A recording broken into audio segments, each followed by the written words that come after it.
بيكم يا جماعة عاملين ايه؟ بصوا يا جماعة، رجاء اي حد يبعت لك اي لينك اوعى تفتحه. ليه بقى؟ هقول لك ليه. هو ممكن في اي وقت انت لو دوست على اللينك فتحته دخلت على اللي بعتهولك، سواء فيديو سواء صورة سواء مسابقة سواء اي حاجة، تمام؟ مش عارف اكسب ايه من كارفور، اكسب ايه من فودافون، اكسب ايه من مش عارف ايه اورنج، الكلام ده ايا كان. شوف الفيديو ده، شوف كذا كذا. فهو بيبعت لك اللينك ده عشان انت تدوس عليه. بعد ما بتدوس عليه هو بيدخل عندك على التليفون، بيهكر تليفونك كله، لا اما بيسرق الاكونت بتاعك. وفي كلتا الحالتين دي كارثه. خد بالك ضروري جدا، وحذر اخواتك، حذر قرايبك، بالذات البنات يا جماعه ارجوكوا.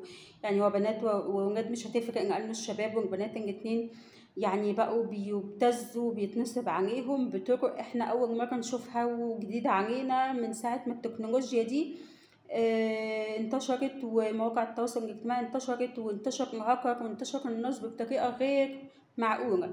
خلوا بالكم بجد بجد، وحذروا غيركم، لأنه فعلا الموضوع مش هين وبيجيلنا منه مشاكل كتير. تمام؟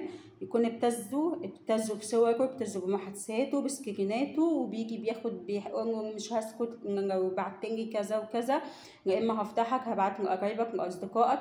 يا اما بيبتزوا بفلوس على مثلا يقول له مثلا انا كذا، ينتحل شخصيه حد من اصحابه. فخلوا بالكم ارجوكم.